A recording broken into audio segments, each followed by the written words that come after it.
వాళ్ళు బనకచర్ల గోదావరి బనకచర్ల వాళ్ళు కడతామని అడిగితే కదా మేము ఆపమని చెప్పడానికి. ఎజెండాలో వాళ్ళు కడతామన్న ప్రతిపాదననే చర్చకు రానప్పుడు ఆపమనే చర్చనే రాదు. ఉన్న అన్ని సమస్యల్ని కృష్ణా నది మీద గోదావరి నది మీద ఉమ్మడి రాష్ట్రాలకు ఉన్న సమస్యల్ని చర్చించడానికి, సమస్యల్ని గుర్తించడానికి అధికారులు ఇంజనీర్లతో ఒక కమిటీ ఏర్పాటు చేసి ఆ కమిటీలో చర్చించిన తర్వాత మిగతా అంశాలు ముఖ్యమంత్రుల స్థాయిలో చర్చించుకోవాలని నిర్ణయం తీసుకున్నాము. ఈ సమావేశంలో ప్రస్తావనకు వచ్చి తీసుకున్న నిర్ణయాలు 4 ప్రధానంగా. ఆ విషయం స్పష్టంగా మంత్రి గారు చెప్పినరు.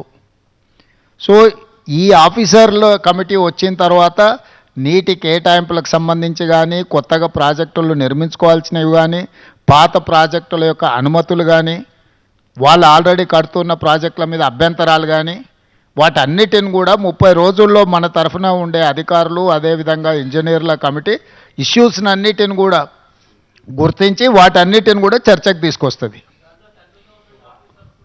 Yes, definitely. లేదు, ఇది అపెక్స్ కౌన్సిల్ మీటింగ్ కాదు. It is just informal meeting organized by government of India Jal Shakti to break through certain issues.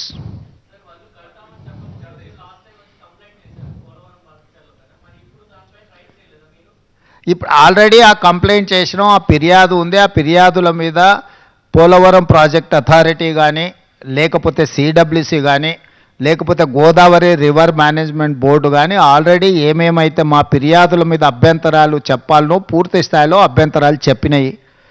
కేంద్ర ప్రభుత్వ పరిధిలో ఉన్న సంస్థలే ఆ ప్రాజెక్టుకు సంబంధించిన అన్ని రకాల అభ్యంతరాలను వాళ్ళు లేవనెత్తినరు.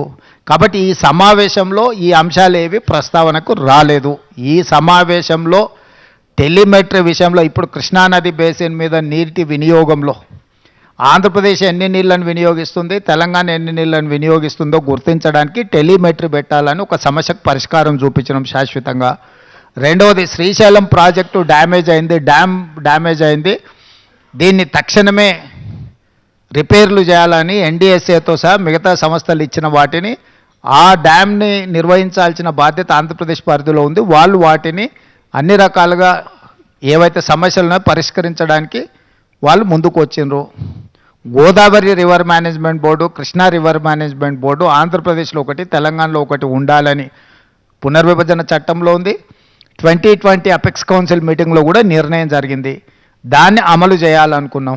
ఇప్పుడు మీరు చెప్పే అన్ని అంశాలు, నీళ్లు కానీ, కొత్త ప్రాజెక్టులు కానీ, లేకపోతే ఇతర ఏ ప్రాజెక్టులు అన్నీ కూడా అధికారులు ఇంజనీర్ల కమిటీ ముందల ప్రస్తావనకు వస్తే అక్కడ చర్చించిన తర్వాత అక్కడి నుంచి పైకి వస్తాయి.